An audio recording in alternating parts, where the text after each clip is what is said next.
யோகப்பட்டேன பத்தாங்கம் திரிநேத்திரம் சாந்த விக்கிரகம் தியாயே சமஸ்த தோஷத்னம் வாதாத்மஜமகள்மஷம் அஸ்மத் குருபியோ நமக அனுமன் சுவாமிகள் ஆசிகளுடன் மகாமந்திரங்களோட பெருமைகளை நீங்க தொடர்ந்து கேட்டுட்டு வரீங்க. இந்த மந்திரங்கள் தொடர்ந்து ஜபிக்கும்போது ருஷி சந்தஸ் இதெல்லாம் தெரிஞ்சுக்கணுமான்னு உங்களுக்கு யோசனை வரலாம். உங்களுக்கு ஒரு மந்திரத்துக்கும் ருஷி உண்டு. ருஷினா எப்படி ரிஷி அப்படின்னா, இந்த மந்திரத்தோட பெருமையை சொன்னவர் ரிஷியா வருவார். அதே மாதிரி ஒரு மந்திரங்களுக்கும் எது தேவதை அப்படின்றதும் வரும், எது சந்தஸ்துன்னு வரும். இதை நீங்க தெரிஞ்சுக்கலாம். அது பின்னால் உங்களுக்கு சொல்லலாம். முதல்ல சொல்ல ஆரம்பிச்சோன்னா அது உங்களுக்கு மிகப்பெரிய ஒரு இதுவா தெரியும். அதனால இந்த ஜபத்தை பத்தி தெரிஞ்சுட்டே வாங்க, படிப்படியாக அதை பத்தி விவரமா சொல்றோம். அப்படி தெரிஞ்சுக்கலாம். அங்கன்யாசம், கரன்யாசம், பஞ்சபூஜை அப்படின்னா என்னன்னு தெரிஞ்சுக்கலாம்.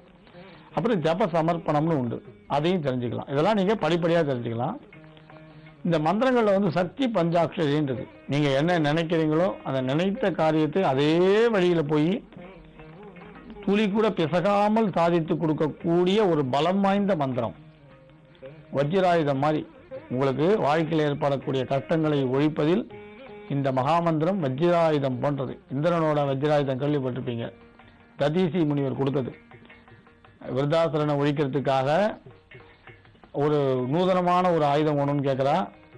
ததீசி முனிவர் தன்னோட முதுகெலும்பை கொடுத்ததா சொல்வா. அதை கொண்டு கடல் நுரையை எடுத்து இந்திரன் அந்த அசுரனை அழிச்சதா சொல்வா.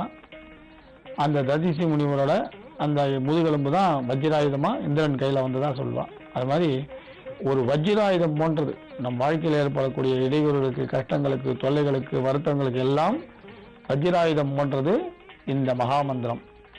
இந்த மந்திரத்தை 6 லட்சம், 1 லட்சமும் ஜபிக்கலாம், 6 லட்சமும் ஜபிக்கலாம், 12 லட்சமும் ஜபிக்கலாம். அதாவது இதை ஜபிச்சுட்டே போகலாம். சித்தி என்பது தானே கிடைக்கும். 1 கோடி கூட ஜபிக்கலாம். தொடர்ந்து ஜபிச்சுட்டே வரலாம். குறைந்தபட்சம் 1 லட்சம் ஜபித்த பிறகு நீங்க பிரயோகத்தை பத்தி யோசிக்கலாம்.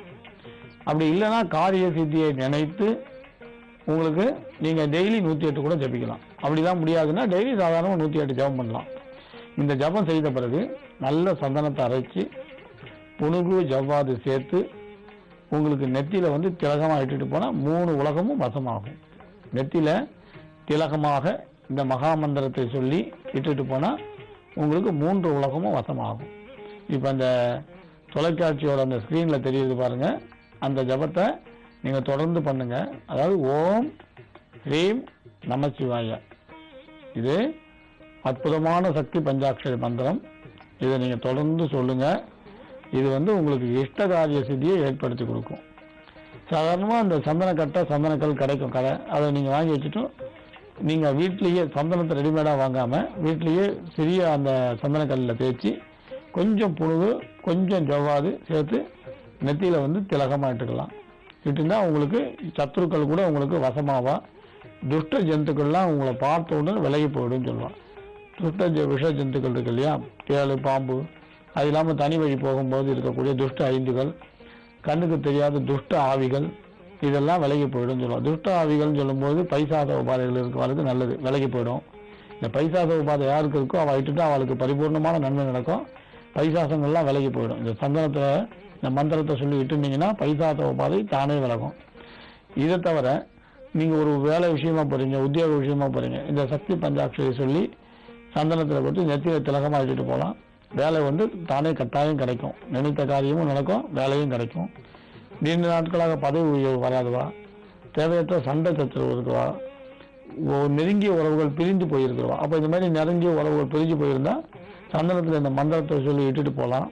இட்டுன்னு போயிட்டு அந்த விரோதிகள் யாரோ அந்த விரோதிகளை பார்த்தா நண்பர்களாக மாறுவா. பிரிந்த உறவுகளை போய் பேசுனீங்கன்னா உறவுகள் உங்களை தேடி வருவா. இந்த மாதிரி அற்புதங்கள்லாம் தடையிறாமல் நடக்கும். கட்டாயம் இந்த மகாமந்திரத்தோட பலன் உங்களுக்கு பரிபூர்ணமாக கிடைக்க, இறையருள் சித்திக்க இந்த மந்திரத்தை தொடர்ந்து ஜெபம் பண்ணுங்க. இதுக்கு எந்திரமும் உண்டு, எந்திர வழிபாடும் செய்யலாம். இந்த மந்திரத்தை பூஜை அறையில 108 உரு பண்ணா கூட கட்டாயம் பலன் நிச்சயமா கிடைக்கும்னு சொல்லலாம். மங்களானி பவந்து. மீண்டும் நாளை சந்திக்கலாம். வணக்கம்.